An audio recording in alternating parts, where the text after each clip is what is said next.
Hello everyone, আজকে তোমাদের সাথে আমি আমার ঈদ ডেটা শেয়ার করব যে সারা দিন আমি কি কি করলাম, কি কি রান্না হয়েছিল, কত টাকা সালামি পেলাম, আর আমি ঈদে কি ড্রেস কিনলাম। সারা রাত ঘুম আসি নাই, সারা রাত ধরে মেহেদি দিছি। যাই হোক, সকালবেলা 2 ঘন্টার মতো ঘুম এসেছি আর দেখলাম যে আমার মেহেদিটা হালকা কালার হয়েছে।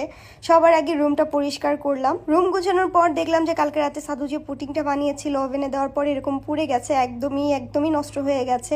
তো এটা দেখে একটু মন খারাপ হয়েছিল। তবে ঈদের দিন যেহেতু মন খারাপ করে তো থাকা যাবে না, তো সুন্দর করে আমি আম্মুকে হেল্প করতেছিলাম। এগুলো সবকিছু আমি গুছিয়েছি। আর আম্মু তো প্রায় 6টা থেকেই রান্না শুরু করে দিছে। একদমই সব অর্ধেক রান্নাই আমি ঘুম থেকে উঠে দেখি যে হয়ে গেছে, যেমন এই নুডলসটা। আর সবার আগে সেমাইটা রান্না করে নিয়েছে। সেমাই খেয়ে সবাই নামাজ পড়তে চলে গেছে আর আমি এইদিকে আম্মুকে হেল্প করতেছি। আর আজকে আমাদের বাসায় বিরিয়ানি রান্না হবে। আম্মুর রান্না বিরিয়ানি সবাই অনেক বেশি পছন্দ করে, তো গরুর মাংস দিয়ে বিরিয়ানি রান্না হবে। আর এটা সেকেন্ড সেমাই, যেটা নবাবী সেমাই। এটা একটু লাস্টেই করলো। এট ফার্স্ট কলের সেমাই রান্না করেছিল, যেটা খেয়ে সবাই নামাজ পড়তে চলে গেছে। সেটা ভিডিওটা আমি লাস্টে অ্যাড করে দিচ্ছি। সো এটা নবাবী সেমাইয়ের ফাইনাল লুক।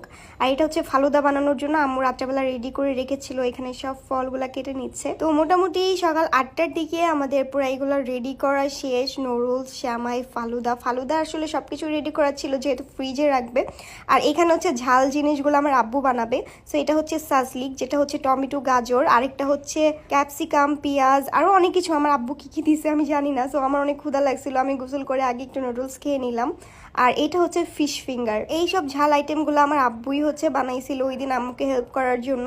আব্বুর হাতের সাসলিক খেয়ে অনেকেই আমাকে জিজ্ঞাসা করতেছিল যে এগুলো কি আমি কিনে এনেছি কিনা। তবে এগুলো আমার আব্বু সব বাসায় বানিয়েছে। খুব বেশি মজা হয়েছিল। বিরিয়ানির সাথে খাওয়ার জন্য এখানে কাবাবও বানিয়েছি। আম্মু রান্না করা প্রত্যেকটা খাবারই ঈদের দিন অনেক বেশি মজা হয়েছিল। এখানে কিছু চিপস রেখেছিলাম বাচ্চাদের জন্য। আর এখানে প্রচুর পরিমাণে বাদাম টাদাম যত যা লাগে সবকিছু দিয়ে রান্না করা হয়েছিল। খুব বেশি মজা হয়েছিল। আর এইটা রোস্ট। বিরিয়ানিটা দুপুরের জন্য ছিল, আর এইটা রাত্রের জন্য করতেছিল, যেহেতু রাত্রে যদি খাবার কম পড়ে যায় এর জন্য রোস্ট। আর পোলাও আর গরুর মাংস ছিল। আর বিরিয়ানির ভিডিওটা আসলে আমি সকালবেলা নিতে পারিনি, একদম রাত্রে সবার খাওয়া শেষের পর আমার মনে পড়ছে যে বিরিয়ানির ভিডিওটা নেওয়া হয়নি, তো আমি একটু অ্যাড করে দিচ্ছি। আর এই যে সেই সেমাই যেটা আমি বলেছিলাম, যেটা খেয়ে সবাই নামাজ পড়তে গেছে, এটা অনেক বেশি মজা হয়েছিল। সো এখন আসেন আমার ঈদের ড্রেস। সো এইটা আমার ঈদের ফাইনাল ড্রেস। এটা একটা পাকিস্তানি ড্রেস। এটা আমি নিয়েছিলাম 12,000 টাকা, ভ্যাট সহ 12,000 টাকা।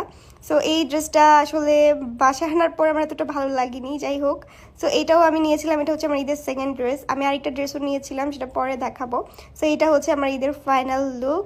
আমি সুন্দরভাবে রেডি হয়ে আমি চলে গেছি আমার প্রতিবেশীর বাসায়। আসলে ঈদের দিন বাইরে যাওয়া হয়নি। সো প্রতিবেশীর বাসায় গিয়ে দেখলাম অনেক কিছু রান্না করেছে, অনেক মজার মজার খাবার। আসলে প্রতিবেশীর কথা কি বলবো, আমাদের প্রতিবেশীরা এত